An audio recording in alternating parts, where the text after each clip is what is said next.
नमस्कार दोस्तों, आपका स्वागत है मेरे YouTube channel share market today में। आज हम बात करेंगे ओरिएंट टेक्नोलॉजी लिमिटेड कंपनी के बारे में। कंपनी के फंडामेंटल कैसे हैं, चार्ट पे कहाँ पर सपोर्ट है, कहाँ पर रेजिस्टेंस है, नेक्स्ट टारगेट क्या निकल के आएंगे, हम इस बारे में बात करेंगे। चलिए जान लेते हैं थोड़ा कंपनी के बारे में। कंपनी की मार्केट कैप 1599 करोड़ की है। करंट प्राइस चल रहा है 383 रुपये का। स्टॉक ने 52 वीक लो लगाया है 294 रुपये का, और 52 वीक हाई लगाया है 675 रुपये का।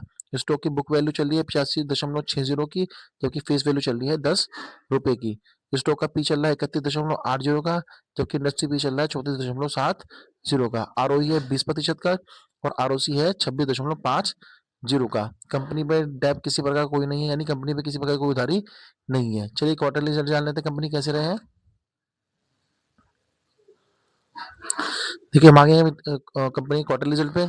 मार्च 2025 में कंपनी ने सेल की थी 261 करोड़ की, जो जून 2025 में घटकर 213 करोड़ की रह गई, और सितंबर 2025 में बढ़कर ये 273 करोड़ की हो गई। एक्सपेंस चेक कर लेते हैं। मार्च 2025 में कंपनी के खर्चे 241 करोड़ के हुए थे, जो जून 2025 में घटकर 197 करोड़ के रह गए, और सितंबर 2025 में बढ़कर ये 252 करोड़ के हो गए। ऑपरेटिंग प्रॉफिट मार्जिन चेक कर लेते हैं। मार्च 2025 में 7% का था, जून 2025 में सेम 7% का था, और सितंबर 2025 में बढ़कर ये 8% का हो गया। नेट प्रॉफिट चेक कर लेते हैं।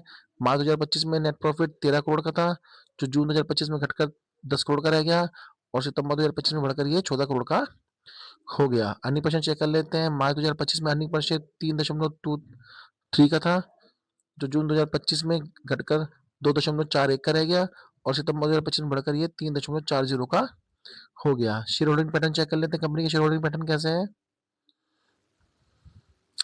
हमारी कंपनी के शेयर होल्डिंग पैटर्न में देखिए, मार्च 2025 में प्रमोटर की होल्डिंग 73.23 थी, जो जून 2025 में बढ़कर 73.24 की हो गई, और सितंबर 2025 में सेम रही 73.24% की।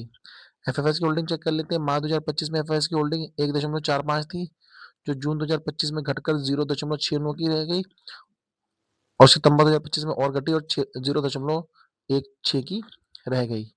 देखिए डीएस की होल्डिंग, इसमें किसी प्रकार की कोई होल्डिंग नहीं है, यानी डीएस ने किसी प्रकार की कोई होल्डिंग फिलहाल स्टॉक में नहीं कर रखी है। पब्लिक की होल्डिंग चेक कर लेते हैं। मार्च 2025 में पब्लिक की होल्डिंग 25.31 थी, जो जून 2025 में बढ़कर 26.07 की हो गई, और सितंबर 2025 में और बढ़ी और 26.60 की हो गई। देखिए डीआईएस ने तो फिलहाल कोई होल्डिंग फिलहाल में नहीं रख रखी है, लेकिन एफएफआई जो थोड़ी होल्डिंग होल्डिंग थी उस पर, वो भी स्टॉक जो है होल्डिंग में बेच के निकल गए हैं।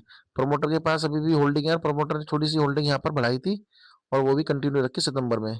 कंपनी के फंडामेंटल तो देखिए सही है, ठीक है, लेकिन एफएफएस की होल्डिंग और डीआईएस की होल्डिंग स्टॉक में कम है। लेकिन जैसे जैसे स्टॉक में देखिए, जैसे जैसे स्टॉक में जो है प्रॉफिट बढ़ रहा है, वैसे वैसे जो है हो सकता है आने वाले कुछ क्वार्टर में जो है कंपनी अच्छा करे, और एफएफएस डीआईएस की होल्डिंग जो है वो इंक्रीज हो।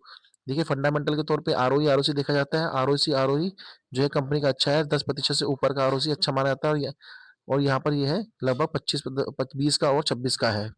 कंपनी के फंडामेंटल अच्छे हैं। चलिए चार्ट पे देख लेते हैं, चार्ट पे कहाँ पर सपोर्ट है, कहाँ पर रेजिस्टेंस है। चलते हैं स्टॉक के चार्ट पर। दोस्तों हम आ गए हैं स्टॉक के वनडे चार्ट पर। देखिए वनडे चार्ट पे स्टॉक ने क्या किया, आज स्टॉक ने जो है लो बनाया 380 रुपये का, और हाई बनाया 404 रुपये का। हाई बनाने के बाद स्टॉक ने जो है क्लोजिंग दी है आज 384 रुपये के आसपास स्टॉक ने क्लोजिंग दी है। चलिए मैं आपको हिस्ट्री चेक करा देता हूँ, चार्ट पे हिस्ट्री कैसी रही है स्टॉक की। देखिए पिछली हिस्ट्री पे आ गया मैं यहाँ पर जरा। देखिए सर्किल नंबर यहाँ पर फर्स्ट, यहाँ पर देख रहे हैं सर्किल नंबर फर्स्ट, ये लगभग ऐसी अक्टूबर की बात है।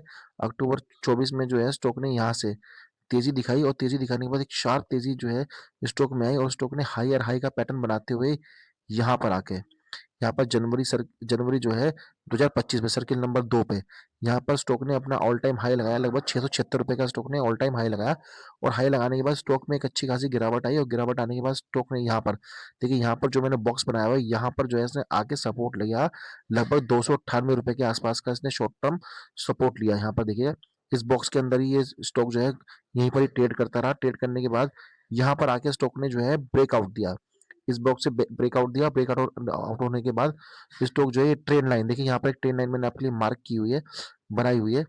ये ट्रेंड लाइन पे जो है स्टॉक बार बार जो है टच करता रहा और डाउनफॉल में चलता रहा। इसी ट्रेंड लाइन में स्टॉक जो है काफी दिनों तक ट्रेड करता रहा, और टच करता रहा यहाँ से इस ट्रेंड लाइन को, और डाउनफॉल में चलता रहा। स्टॉक ने क्या करा, यहाँ पर आके देखिए, यहाँ पर जब इस ट्रेंड लाइन को फॉलो करता रहा स्टॉक में काफी दिनों तक यहीं कंसोलिडेटेड रहा, और यहाँ पर सर्किल नंबर यहाँ पर फर्स्ट में यहाँ पर चेक करिएगा, यहाँ पर स्टॉक ने जो है इस ट्रेंड लाइन को ब्रेकआउट दिया।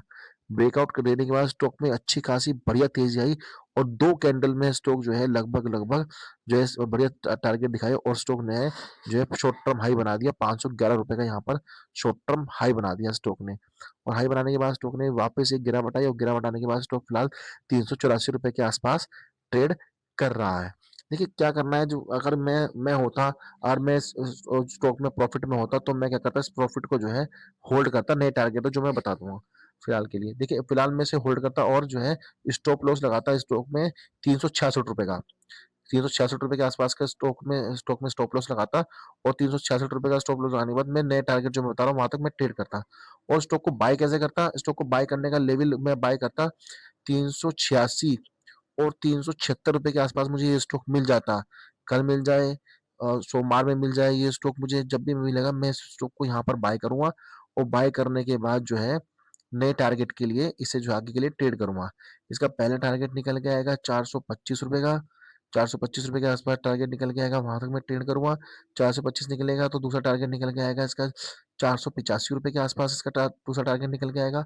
और यदि ये स्टॉक इस ₹425 के टारगेट को कंसिडरेबली ऊपर की तरफ तोड़ देता है, तो मेरा मानना है लॉन्ग टर्म में ये स्टॉक जो है ₹600 के तक भी जाने का पोटेंशियल रखता है। देखिए ये क्या करना है आपको, यदि यदि सपोज़ आप इसे खरीदना चाह रहे हैं तो एक बारी आप खरीदने से पहले अपने वित्तीय सलाहकार से इस बारे में सलाह ज़रूर लें कि स्टॉक को मुझे खरीदना चाहिए अथवा नहीं खरीदना चाहिए, बेचना चाहिए अथवा नहीं बेचना चाहिए, तभी आप इस स्टॉक में ट्रेड लें। वीडियो पसंद आए तो वीडियो को लाइक करें, चैनल को सब्सक्राइब करें। मिलते हैं अगली वीडियो में, तब तक के लिए धन्यवाद।